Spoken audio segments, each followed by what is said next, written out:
Here is my tier list for the 5.56 ammos. We recently covered the 5.56 guns, so here are the ammos.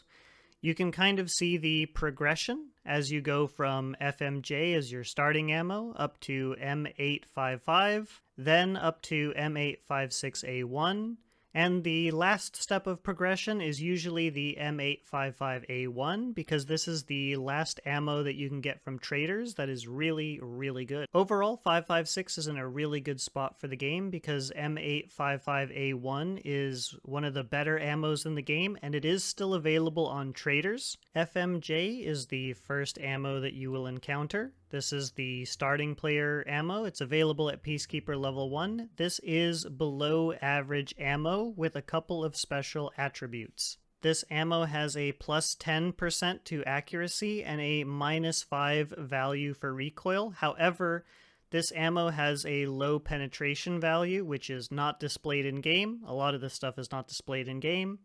But this ammo is considered below average, so it is going into D tier. M855. You unlock this at Peacekeeper level 2, and this is your first okay-ish ammo. As far as special stats on it, it has a minus 5% accuracy, which honestly is not really that big of a deal. This ammo does have better penetration than FMJ, so it is an improvement. However, it is still not a good ammo. This is going into C tier, because I think this represents pretty nicely the overall average. So C tier it goes. M856A1. This is your first good ammo. I still have some of this ammo in my stash and I still use it. The biggest downside to it is that it has a tracer, so that can give away your position if you're attempting to snipe with it. So not the best ammo for sniping, but relatively a good ammo for those like thorax sprays when you see somebody. It is available from Peacekeeper level 2, however you have to complete a quest called the Cult Part 1 in order to unlock the ability to purchase it. The special attributes of this ammo is it has a minus 1% to accuracy, which is really not a big deal at all. But a little bit more of an issue is it has a plus 4 to recoil. That's still very manageable and not too much of a problem, but it is something to be aware of. That being said, it is going into B tier because it is the first good ammo that you will encounter as a 5.56 hero in the lands of Tarkov. M855A1. Alright. This is a really good ammo that you can still get from the traders. This is basically the top tier of your progression with traders. You unlock this at Peacekeeper level 4. The special attributes of this ammo is that it has a minus 10% to accuracy, which is okay. And it has a plus 5 recoil stat, which compared to the previous ammo of plus 4 is not that much of a difference. This ammo goes into A tier, and it is the best ammo that you can get from the traders, and it's what's making 5.56 very strong this wipe, because it's one of the last really good ammos that you can actually get from the traders. M995. This is what I consider to be the best 5.56 ammo in the game. It is obtained through crafting. Obviously, with all these ammos, you can find them in raid, but with the previous ammos, you mainly just buy them from traders. This one, you will mainly get through crafting it. You will receive a decent amount of this ammo as quest rewards, and it's great. As far as additional attributes, it has a plus 8 to recoil, but there are no accuracy penalties, and the bullet velocity is insane, of having a value of 1013, meaning this round is ideal for sniping. No accuracy penalties and an insane bullet velocity, as well as the fact that this has very, very good penetration and a great base value damage. This round is awesome. This is definitely the best 5.56 in the game. Going straight into S rank, this is a fantastic round. The fact that this round has high velocity, good penetration, and a good base starting damage means when you fight PMCs at long distance, if you get a headshot, more likely than not that will be converted into a kill, which is not something that we can say about the next ammo we're going to talk about.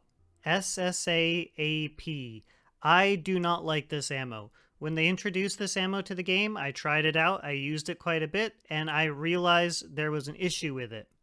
It has a low base value damage, so while it has great velocity, you know, I used to think it had better velocity than M995. It's the same. So it's not even an improvement in terms of velocity. It's just SSAP has more penetration, but the problem is it does less damage. So much so that when you're fighting PMCs at longer distance, there is a chance that you could headshot a PMC and they will survive the headshot because the ammo will have lost the ability to do enough critical damage. Looking at the Escape from Tarkov wiki, you can see that SSAP does 38 damage.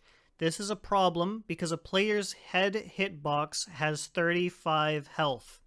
So that means if you're in a longer distance and the damage is dropping off, you could potentially hit a PMC with a headshot and you could do 33 or 34 damage to them, and you need 35 in order to convert that headshot into a kill. So that is why I don't like SSAP. I used it a bit when they introduced it to the game, and I've never used it since. It's very difficult to find. I guess this is an important part to mention. It is found in raid only. You cannot craft it. You cannot buy it. It is found in raid only. As far as any special attributes of it, it has minus 6% accuracy and plus 6 recoil. The penetration of this ammo is crazy. However, I just don't like the base damage. The base damage is really, really a severe negative to me. And the chances are, over the course of an entire wipe, you're not even going to collect enough of this to even have like one full loadout with it. So not the greatest ammo, but it is still pretty good. It's in the game. There you have it. It's going into A rank. The last relevant round for us to talk about is M856. This is kind of comparable to FMJ.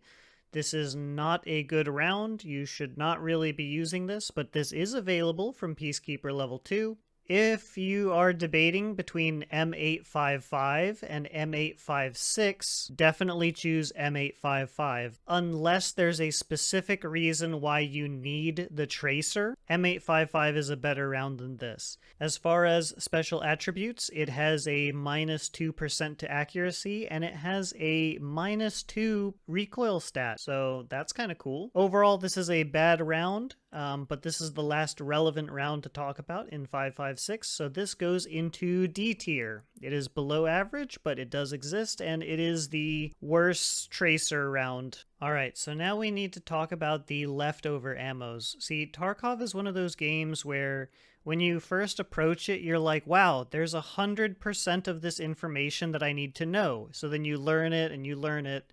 And once you learn 100% of the information, you figure out, well, 50% of it I completely discard and it's not important to even know about it. All I need to know about it is I know it exists so that I can avoid it. That's kind of like these ammos that we're going to be talking about now. These are not good ammos, so let's get into them. RRPL. This is available at Peacekeeper Level 1. Please just use FMJ instead. RRLP is not good. It's going into F tier. HP from Jaeger Level 1. Once again, FMJ from Peacekeeper Level 1 is better, so please use that instead. HP, F tier. 556 Warmageddon. This is the highest flesh damage ammo in the game for 556. F tier. Right. Also, Warmageddon comes from Peacekeeper Level 3, but it's a barter trade. You cannot straight up buy Warmageddon. You have to get it as a barter trade from Peacekeeper Level 3. Lastly, the SOST ammo, which comes from Peacekeeper Level 3. At this point, you should have M855A1 from Peacekeeper Level 2 after doing the Colt Part 1, so that ammo is much better than this ammo, so you should definitely be using that. Heck, even if you had M855, I think that's still better ammo than this, so please don't use this. This is from Peacekeeper Level 3, but that does not mean that it's good. It is going into F tier. Alright, so that sums up the whole entire 556 tier list.